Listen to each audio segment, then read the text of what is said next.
Hello बच्चों, let's read this question. So this question says which of the following equations represents a wave traveling along y-axis? Y-axis के along जो आपके travel कर रही है.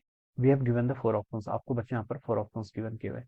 तो देखिए बच्चों, इस क्वेश्चन का की कॉन्सेप्ट आप क्या लिख सकते हैं? The key concept of this question is travelling wave की इक्वेशन बताने. क्या बताने? ट्रेवलिंग वेव की equation which is travelling along positive Y axis. ठीक है, ट्रेवलिंग वेव लिख लीजिए इस क्वेश्चन का की कॉन्सेप्ट. ठीक है बच्चों, देखो ट्रैवलिंग वेव की इक्वेशन क्या होती है. ट्रैवलिंग वेव की इक्वेशन आपकी समथिंग लाइक दैट होती है, T minus X Y V. ठीक है, कोई फंक्शन होगा किसका? T minus X Y V का. ठीक है, टी इसलिए बता रहा हूँ मैं कि किसी भी टाइम पर, टी टाइम पर. ठीक है, एक्स के आपके किसी भी पोजीशन पर. ठीक है, तो ये आपकी इस फॉर्म में जो इक्वेशन होती है that is called the equation of travelling wave. वो आपकी इक्वेशन ऑफ ट्रैवलिंग वेव हो जाती है. ठीक है बच्चों, देखिए जैसे फर्स्ट ऑप्शन में दिख रही है आपको के एक्स प्लस ओमेगा टी, ये भी आपकी फॉर्म है. ठीक है, थर्ड वाली वो भी आपकी फॉर्म है. सेकंड और फोर्थ आपका हो नहीं सकता, सेकंड ऑप्शन भी नहीं हो सकता, फोर्थ भी नहीं हो सकता. सेकंड और फोर्थ देखिए आपकी स्टेशनरी वेव की दिखा रही है. ये आपकी क्या है? दिस आर स्टेशनरी वेव और स्टैंडिंग वेव. ठीक है, ये क्या रिप्रेजेंट कर रही है? आपकी स्टैंडिंग वेव. ठीक है, तो ये इस देखिए जो इक्वेशन आपकी इस फॉर्म में नहीं होगी वो आपकी क्या ट्रेवलिंग वेव हो नहीं सकती. तो ये दोनों तो स्टैंडिंग है, तो टू और फोर तो हो नहीं सकता. अब बात किसमें बची? फर्स्ट और थर्ड ऑप्शन में. हमें बताना है कि ट्रेवलिंग अलॉन्ग वाई एक्सिस. ठीक है, वाई एक्सिस का along. देखिए बच्चों, अगर हम इक्वेशन ऑप्शन वन पर देखें तो ये आपको y equal to A sine K X plus omega T के. ठीक है बच्चों, देखिए इस इक्वेशन में देखिए y का रिप्रेजेंट करता है, y तो आपका डिस्प्लेसमेंट बताता है, जो आपका पार्टिकल होता है ना, पार्टिकल का डिस्प्लेसमेंट बताता है. ठीक है, जैसे ये हम देखा जाए, ये आपका y एक्सिस है. ठीक है, दिस इज टाइम एक्सिस. ये आपका साइन से है ना, तो ये इस टाइप से आपकी कुछ वेव होगी. ठीक है, ये आपका वाई टी फंक्शन होगा. अब बच्चों देखिए, ये आपका एक्स एक्सिस है. ठीक है, तो वेव अगर आपकी this is our x axis, तो वेव देखिए अगर आपकी इस डायरेक्शन में ट्रेवल कर रही है तो this is the velocity of the wave. ये क्या हो जाएगी? वेव वेव आपकी इस डायरेक्शन में ट्रेवल कर रही है.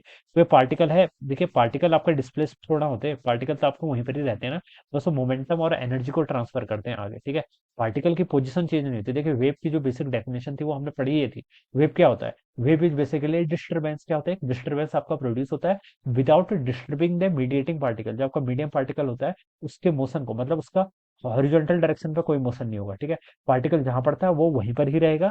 बस क्या होगा? आपका पार्टिकल ऑसिलेट करेगा इस एक्सिस के अलाउंग. ठीक है, पार्टिकल मूव नहीं करेगा. पार्टिकल देखिए, मतलब पार्टिकल आपका वर्टिकल डायरेक्शन में क्या करेगा? ऑसिलेशन करेगा. ठीक है, ये डायरेक्शन ऑफ जिस डायरेक्शन में आपकी वेव मूव करी है उस डायरेक्शन में मीडियम पार्टिकल का कोई डिस्प्लेसमेंट नहीं होता है. ठीक है, तो ये जो आपका y रिप्रेजेंट कर रहा है, ये y का रिप्रेजेंट कर रहा है, ये पार्टिकल के डिस्प्लेसमेंट को बता रहा है. और जो आपका के एक्स प्लस ओमेगा टी है, ये बता रहा है, ये वाला एक्स बता रहा है कि वेव की डायरेक्शन की वेलोसिटी. तो वेव आपकी ये बता रही है कि वेव आपकी किस डायरेक्शन मूव कर रही है?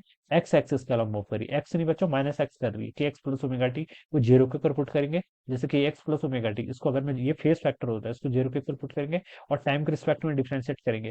तो D X by D T क्या आएगा? Velocity of the wave plus omega it is equal to zero. तो यहाँ से वेलोसिटी ऑफ वेव कितनी आएगी? माइनस ओमेगा बाई के. ठीक है, तो माइनस क्या बता रहे हैं? ये आपके माइनस एक्स एक्सिस का लॉन्ग मूव कर रही है. ठीक है, तो ये तो आपकी एक्स एक्सिस का लॉन्ग मूव कर रही है, तो वन भी नहीं हो सकता. थर्ड वाला बिल्कुल करेक्ट है, के वाई माइनस ओमेगा टी. जो आपकी ये है X is equal to A sine K Y minus omega T. ये वाली जो इक्वेशन है ये बता रही है कि जो आपकी वेव है, देखिए वाई आ रहा है और इसको अगर हम डिफरेंशिएट करेंगे तो यहाँ से जो आपकी जो वेलोसिटी ऑफ वेव आएगी वो आपकी ओमेगा बाई के इक्वल आएगी, और प्लस आ रही है, तो इसका मतलब ये आपकी पॉजिटिव वाई एक्सिस का लॉन्ग मूव कर रही है. ठीक है, तो थर्ड वाला ऑप्शन क्या होगा बच्चों? उसका राइट आंसर होगा. तो आप लिख सकते हैं कि option C would be the correct answer of this question. So I hope you all understood this concept.